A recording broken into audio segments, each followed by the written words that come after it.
The film begins on Christmas 2020. A man named Daniel Forrester, his daughter Maury, and his wife, brothers, colleagues and neighbors gathered to celebrate Christmas, while watching the Football World Cup final. Everyone seems happy, until a moment right in the middle of the football field, a bright light appeared, which of course panicked the whole stadium and the audience at home. It turned out to be a portal. From the light emerged many troops. A commander of the troops stated they came from the future, 30 years from now, which is 2050. Their arrival with the intention of asking for human help today to join the war with them, against something that is not human. The army commander says that the future will be destroyed, the whole human race will perish, if no help is given. The leaders of all countries in the world immediately sent their military for future wars. But what they found was that the death toll continued to increase, who returned no more than 20% and suffered serious injuries and severe psychological trauma. Finally, the UN made a controversial decision, but it was agreed by all countries. Namely, sending civilians to war or military service. It received protests in all parts of the world, but the policy is still carried out firmly. Daniel Forrester returns to teaching in high school. He teaches geography class. But on that day all the students felt unmotivated, sad, afraid because of the policy of sending civilians to the battlefield. Many of their families were victims. There is a boy named Martin. He is still eager to tell stories about ancient volcanoes. He is very good at it. Later this child will be the key to human resistance against aliens. In the middle of the lesson Daniel received a notification message. What was feared happened. He was randomly selected to participate in the future war against aliens. Daniel went through a series of physical tests. After being declared passed, his hand was inserted into a device that would be installed with a teleportation device to go and return home in 1 week of war missions.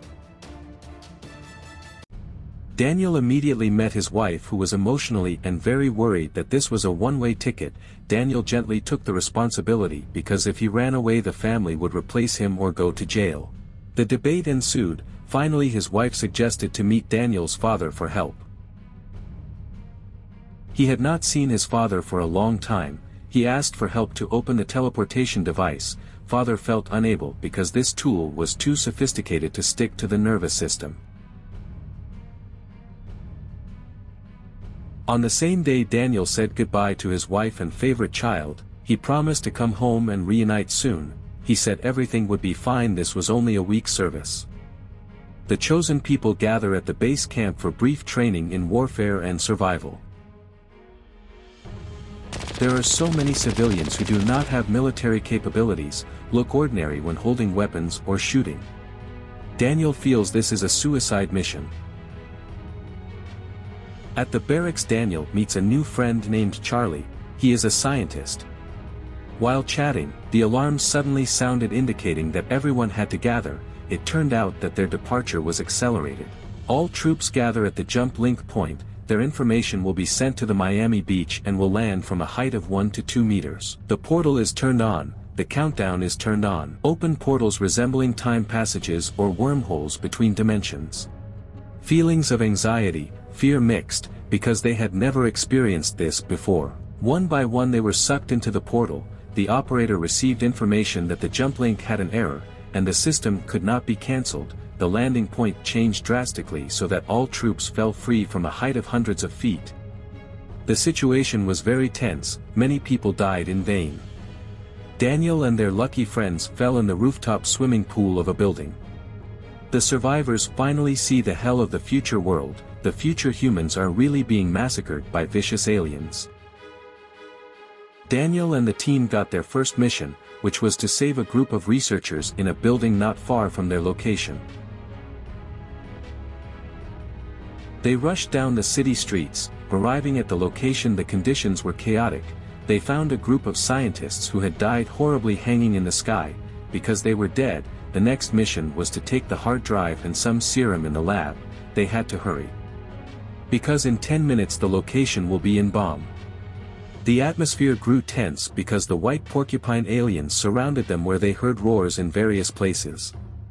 On the emergency stairs they come face to face with the ferocious alien.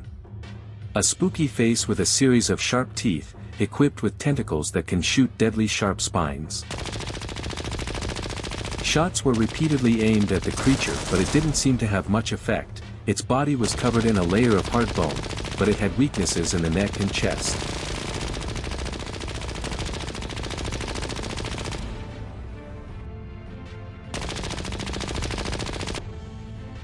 Daniel had time to face one-on-one with the alien, and was very overwhelmed. Lucky his friend returned to help shoot a gun right in the neck.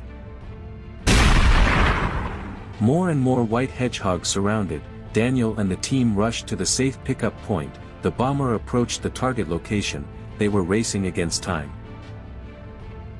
Hundreds of white porcupines. Alien kept chasing and getting closer. Humvee was ambushed by all the soldiers on the scene.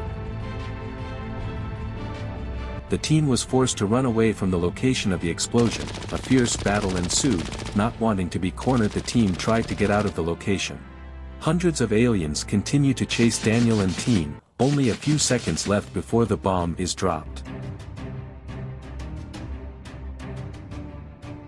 Robert fell and injured his leg. Nora was hit by a thorn shot. They heroically held the white porcupine herd for as long as possible by sacrificing themselves to let their friends survive the center of the explosion.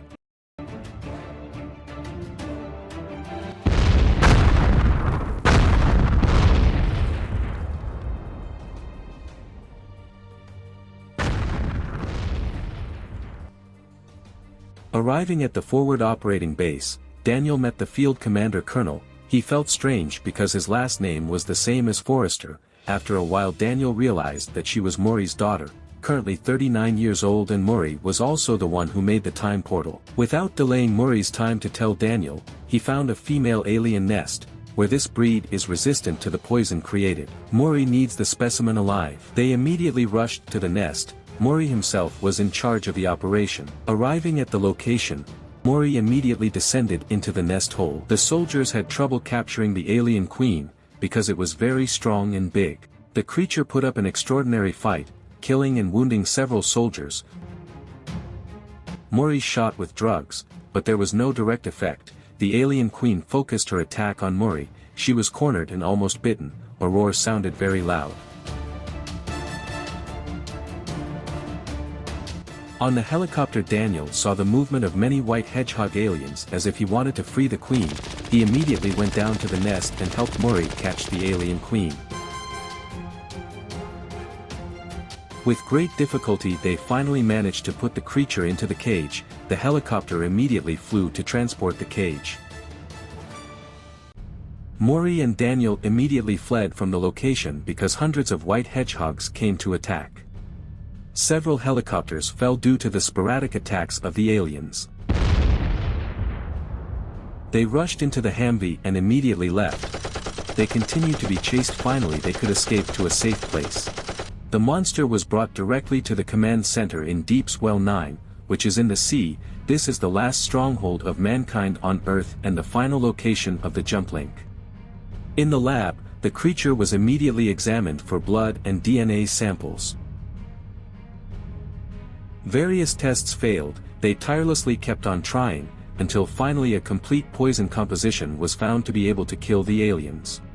The creature woke up and seemed to know the meaning of the Maury. Not long ago they were startled by the sound of the alarm. They panicked trying to find a complete sample bottle. Lucky Daniel found it.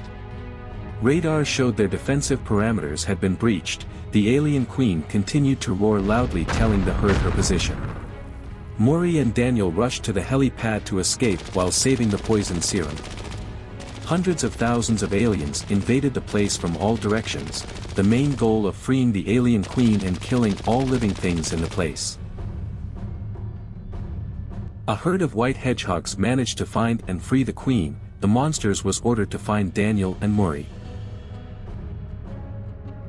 The teleportation jumplink point was fiercely protected by all the remaining military personnel. A herd of white hedgehogs tried to intercept Daniel and Maury, who were heading for the helipad. Unlucky Maury was hit by a sharp thorn shot right in his stomach. He fell and his injuries looked quite severe. It looks like a cruise ship that was brutally attacked by thousands of aliens was speeding out of control and crashed into the foundation pillar of the helipad, where it was blown up and exploded with the yacht. The clock on Daniel's teleport device shows that in less than 1 minute he will return to his time. Knowing that there is no way out, Mori and Daniel embrace as father and daughter. Mori gives poison serum so that Daniel in his time can do something to prevent this apocalypse. Suddenly the aliens reappeared in front of them and managed to pull Mori, the deck where they fell down. Daniel tried his best to hold on to Mori's hand, but the alien pulled her leg, so they all fell in the sea where there were thousands of aliens. At that moment Daniel returned, sucked into the jump link portal and back in time. Family is happy that Daniel is back safely, but Daniel is sad that he can't save Mori. The jump link portal has been destroyed and the humans of the future are completely destroyed. Daniel goes to Charlie in his lab to check on his friend's alien claws. They were surprised because the claws contained ancient volcanic ash. Daniel remembers his student who is very skilled in ancient volcanoes. They meet him. The boy explains that the world map in the next 30 years will change because global warming causes snow to melt and create new land. They realize that aliens have been on Earth for a long time. They met the Minister of Defense to immediately conduct inspections in Russia, but because the two countries were tense the proposal was rejected. Daniel is assisted by his father and several of their friends set out illegally to Russian territory, conducting a search for an alien base. They are looking for a point that is suspected to have a high magnetic field anomaly, until somewhere they find the location of the crash of the alien plane. The team enters the alien plane while Charlie and father stand guard outside.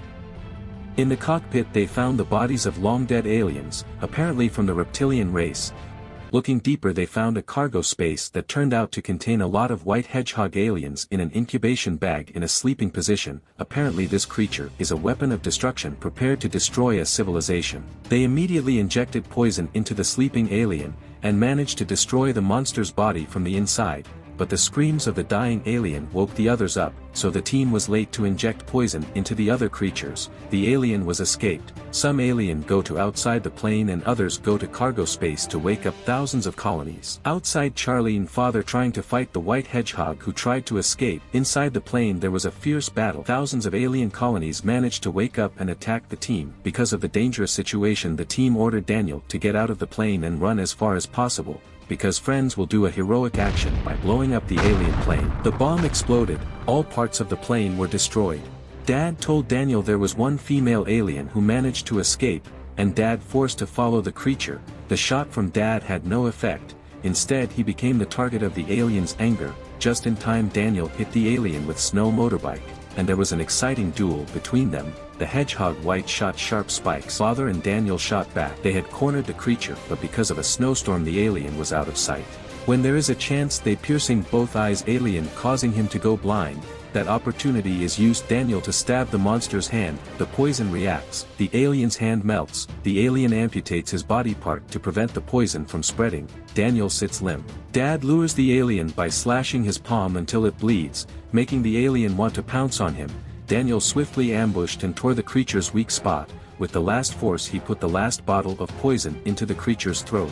The poison went straight into the whole creature body, makes it burn and melt. Daniel kicked the monster down into the canyon and was crushed by the effects of the poison. Tiring fight full of emotion. Finally it's over. Daniel and Dad returned home to a family welcome. The film is over. Don't forget to subscribe and like so that this channel can grow. See you in another film.